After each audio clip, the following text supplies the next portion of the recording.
What's up? What's going on, everyone? Oh my goodness, it has been a long week. First off, let me apologize for, being gone away for a little bit. Your boy has been a little under the weather, just recovering.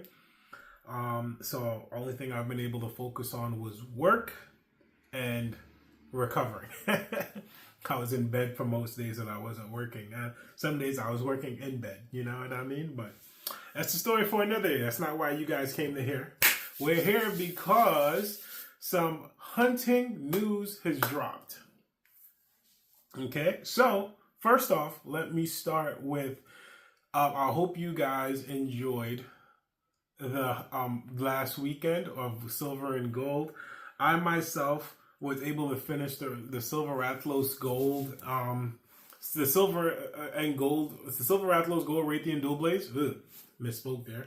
Yeah, I finished the Dual Blades. All I needed was some Rarity 5s and Rarity 4s. I already had all the gems that I needed. One thing I want to say is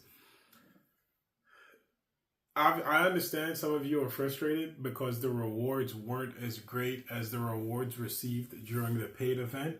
But keep in mind, the paid event was a paid event. You understand? The monsters were more apparent. That's why I'm saying they're going to be spawning more than during the week. But they're probably not going to be as big as the 2 days that we were, paying to see them. So I myself, for the entire week, only got about 3 Silver Athlos red drops and 1 Gold Raytheon red drops. Only good news about it is I didn't need any of them, but I hope a lot of you were able to grind, and even if you didn't get everything that you needed, was able to get pretty close. Now, in anticipation for that, I expect these guys are going to be in the wild more frequently in Season 4, just like Azure Rathalos and Pink Raytheon was after their first dropped, right? I maybe in January or February, we'll be seeing them in more frequent DL links. Who knows, right? So let's hope for that. But big thing I want to get into today is we have the Climax event starting next week. So that's not focused on that. Right now it's this week. This week, most important, 50% more rewards for Huntathons in the first 2 slots, or 100% more, whatever you want to call it. And you'll get double group hunt rewards. So if you're doing a regular hat, you're getting 3 more rewards than normal. But if you're just hunting with friends, the group hunt reward, you're going to get an extra piece, right? Which has been very helpful because I don't need any monsters from a hat anymore except for just to make money. So I've been doing a lot of the hunting investigations from Kush Ladora. Now, Chiestra is popping up more than Kush Ladora. So if you want to finish those Chiestra weapons, now is the time. I personally haven't finding any Kush Ladora I see, and I've been able to get 1 red so far. I got my Kush Ladora Dual Blades at grade 855. And since I didn't have the opportunity to finish the weapon before, I'm going to see if I can get it to, 9 at least before the end of the week. So that's my goal. Also, before I continue, happy Thanksgiving, because it is Thursday morning as of the recording of this video. And when it drops, it'll be afternoon. Your boys, comes from a West Indian family. So I'm not cooking a lot today. I'm actually cooking 2 dishes to bring to my friends. Curry chicken and jerk chicken. So do with that what you will. But anyway, back into hunting stuff. So the big news that I'm looking forward to is we have 4 new monsters dropping in Season 4, right? I'm going to start from the weakest to the strongest. The first one is Lambogi. It's an ice bunny. Could be a little annoying, but it depends on if you're new or not, but he shouldn't be anything crazy. His breakable parts are the ears, and he tends to throw snowballs. Very, very icy type thing. We also have the new stage, the Tundra. I think they announced that as well. So Lambogi is going to be exclusively to the Tundra, in my opinion. Normally what he does is he rolls up a giant snowball and throw it at you. It's one of his special attacks. So that should be fun to check out. But he shouldn't be very difficult. He's no different than fighting a Jagras, right? So he's one of the newer monsters. I anticipate him making an ice weapon. Probably not a very strong one, but for those of you who are now joining the game and getting accustomed, it's probably a good beginner ice weapon to make, because we all know ice weapons, the best ones right now are Leggy, or the most ones right now are Leggy and Kush Ladora. and those aren't exactly the easiest to maneuver. Leggy, Kushidora, and Barrioth. Barrioth is the easier one to make, but we all know Barrioth is only found in Huntathons right now, and Leggy is only found in the swamp area. So now you should have Leggies in two areas, the swamp and the tundra. So it should be fun. And then after that, I believe it's Volvion. Volvion should be a very interesting monster because he's a little stronger than that of Dragras. I would say put him on the same level as a Puke, but he paralyzes. So he should help make more paralysis weapons for those of you who are looking. Maybe he'll have some paralysis dual blades, because I have an entire paralysis set that I use for the sword and shield, and the sword and shield is at 10-4 out of 5. I haven't maxed it out yet, due to prioritizing the Rathalos dual blades. But if he makes more paralysis weapons, a lot of you will be able to run the paralysis set more effectively. So we'll see. I'm looking forward to it. The next monster is Summercath. Now, Summercath is a sleep monster, if I remember correctly. I'm going everything off memory, off the name, because I've played Monster Hunter a lot. He's technically a water/sleep monster, and he's known for putting things to sleep more than anything else. So we should find him in the same area we currently find Leggy, or the tundra area, or the swamp area. And it's just a really annoying snake looking, not super snaky because it does have arms and legs, snake looking like monster that puts things to sleep. I would put this monster on the same class as little above a Puke, so maybe a Barroth. Not Barrioth, but Barroth, because his health pool shouldn't be that high. So yeah, maybe stronger than Volvion, but not stronger than a Rathalos, right? So maybe a Raytheon is more appropriate to put in that, because I think Raytheon is pretty beasty, but not as near as beasty as a Rathalos. Okay, here we go.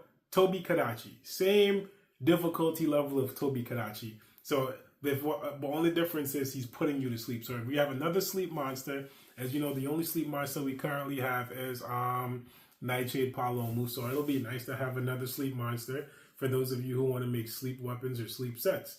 We also have some new skills coming out that we'll focus on at a later date, because new monsters, new skills, new features. Before I get to the last monster, they're also coming out with a switch axe. I know a bunch of people that personally like using switch axes from the main game, so it'll be interesting to see how well they incorporate that. But yeah, the final monster that we're expecting, the big boy, is Tigrex. Now, Tigrex is one of those monsters where he's not a Devil Joe, but he is definitely what nightmares are made of. Now, his big thing is he screams really, really loud. So his screams actually tends to create shock waves. So being close to him is not fun. His scream is going to be on the same level as Rajang's scream. When Rajang goes into Super Saiyan mode, it just knocks you away. And he likes to rush. His main thing is just charging at you to bite you.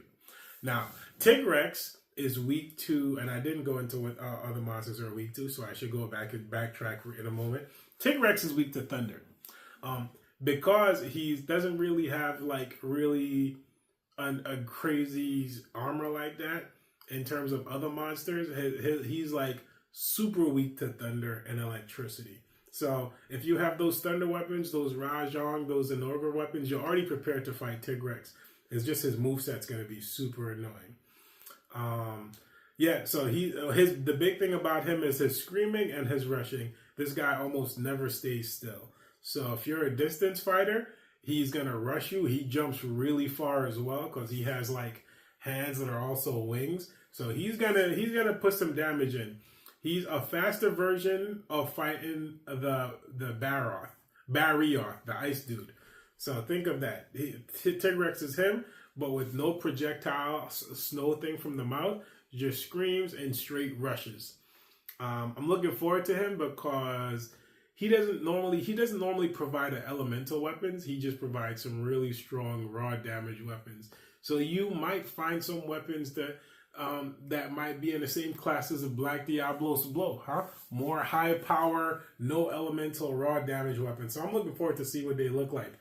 Now, historically, in the past, his weapons all come with high attack and negative affinity. In more recent games, they've been taking down the affinity, and his armor also comes with Heron protection. So it'll be really interesting to see what kind of skills they put together when the armor comes out. Now, backtracking to the other monsters, Lamboki's weak to fire. So if you have a fire weapon, the silver and gold, you're already ready. Who is this? Volvion is weak to water in historical games. So if you got the Mitsu weapons or the Juratoto's weapons, again, you're already ready.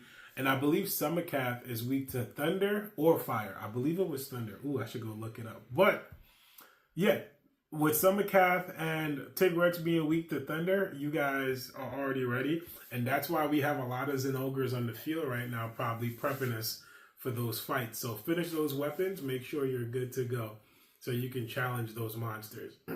I don't mean to make this video too long, but I'm looking forward to all the monsters we are going to fight, bro. I am ready. That's all I can say. Yeah, I hope everyone's been having fun. Again, happy Thanksgiving. And I look forward to making more videos talking about the details. The last thing I want to mention, actually two last things I want to mention before we go. One, I have some merch coming. It'll be, it won't be Monster Hunter specific because I haven't really made a Monster Hunter logo other than my Minutemen gaming picture.